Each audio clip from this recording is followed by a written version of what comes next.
Is the stock market telling you to sell everything? What if it's actually screaming at you to buy?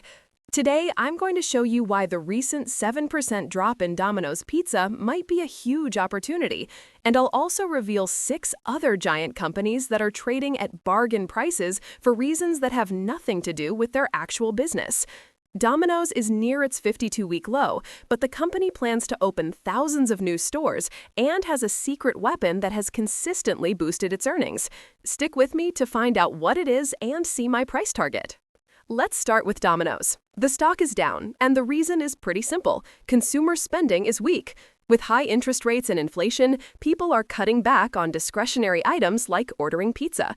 The market sees this and sells. But we need to look deeper. Domino's isn't just a pizza company. It's a technology and logistics machine that runs on a brilliant franchise model. This means they don't have to own all the stores. Franchisees put up the capital, and Domino's collects high-margin royalties. It's a cash-generating machine.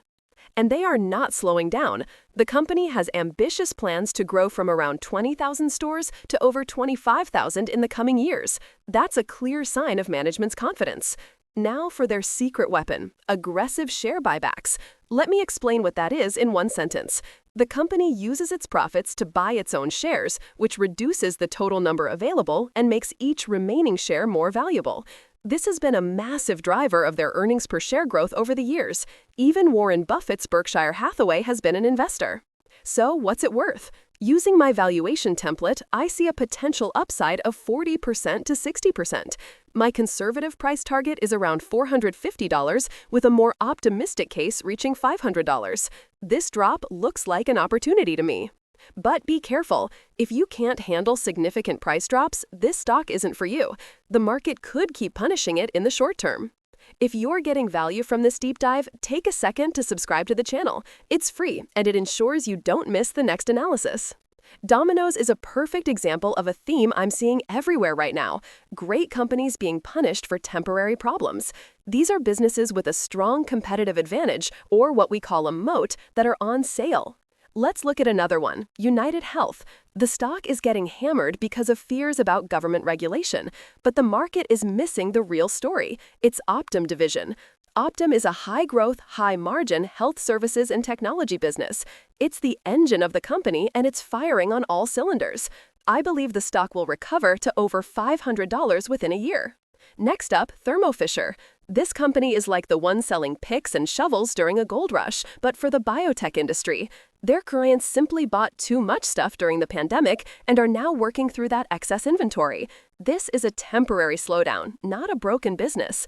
Once biotech research gets back on track, this stock will fly. My target is above $660.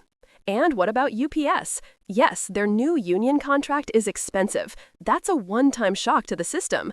But can anyone in the world build a competing global delivery network from scratch? Absolutely not. That network is a massive, irreplaceable moat.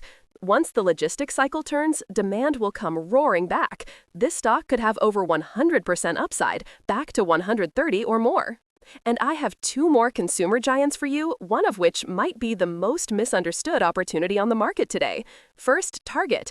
Management made a mistake. They ordered too many expensive items like furniture right when consumers started tightening their belts. It's a painful but temporary inventory problem. The core business of offering affordable style to the middle class is still incredibly attractive. There are even whispers that a private equity firm could buy the company for around $120 a share. The upside here is significant. Finally, a bonus idea, Pepsi. Most people think of soda, but Pepsi is so much more. They own Frito-Lay, a snack empire, and an absolute profit machine.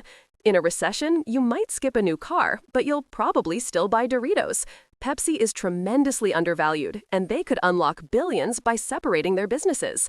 While you wait, you collect a nearly 4% dividend that grows every year. The pattern is clear. The key is to find excellent companies with strong moats that are facing temporary problems. When the market panics, you stay calm and buy quality at a discount.